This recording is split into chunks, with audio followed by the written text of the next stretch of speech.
Teacups and Chimneysmoke by Julie Kelly. Poems and monologues to take you down memory lane to the old smoky streets of northwest England. Put your feet up and make yourself a cuppa, and let's go on a journey together back in time.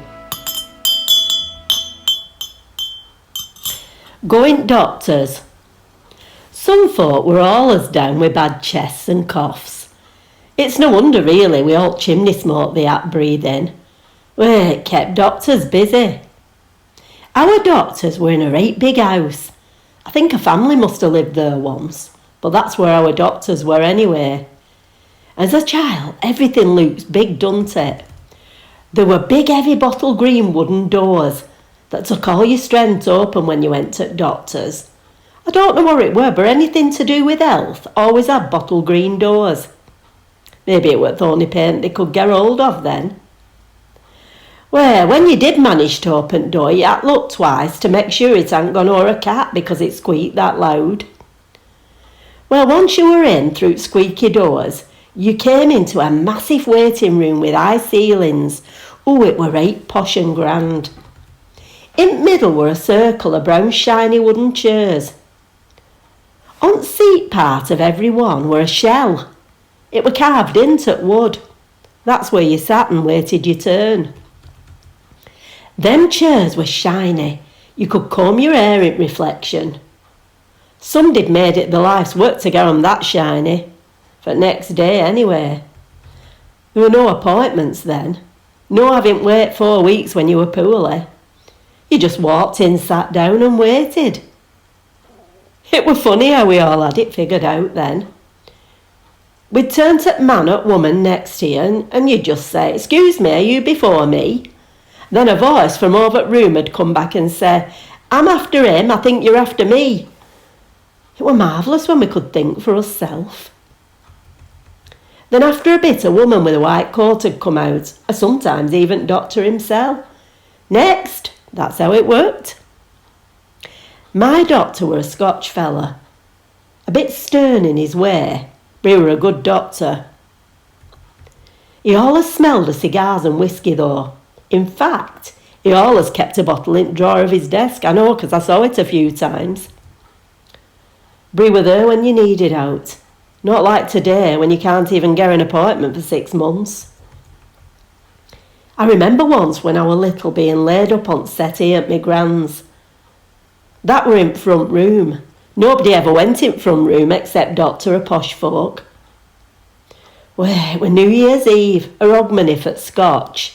You wouldn't think a doctor had come out on Hogmanay, would you? But he did. My gran had to call him out because I was sweating cobs and I had a funny rash with a sore throat. Well, he turned up at door, and all I heard were, in a big booming Scottish voice, "This had better be good." Well, he come strutting into the front room like a turkey cock, and he went and stood right in front at coal fire warming his backside. Completely ignored me. It took about 10 minutes before he paid me any attention at all. And then when he did, he come right at me with one of them there lolly sticks. You know, them things that they shoved at the back of your throat and almost choke you to death. He looked straight in my face and says, "Say ah." Ah. You can't help but open your gob and make a noise when you got one of them things rammed down your throat, can you? "Ah," he said, "child's got scarlet fever." And then he went and sorted medicine with me gran. After a bit she went back in the kitchen. "Would you like a cup of tea, doctor?" she shouted.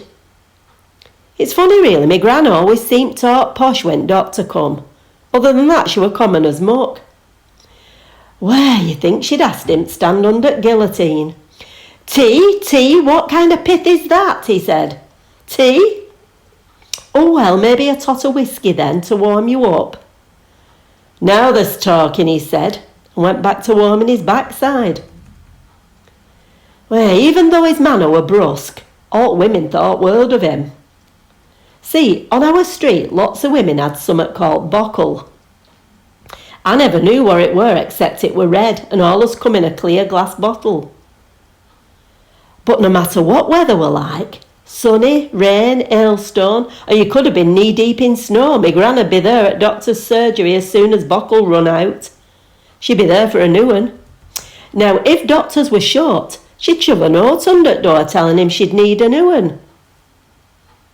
It puzzled me what Bock'll were. Not so long ago I found out that Bock'll were liquid Valium, and it were given to women of, how can I say this, a neurotic disposition. It were a funny old time when we were growing up, but there were good days and we managed, didn't we? Well, we had to.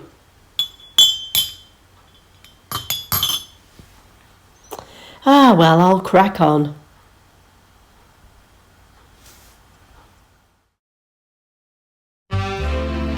You've been listening to Going Doctors, a monologue from Teacups and Chimneysmoke collection by Julie Kelly.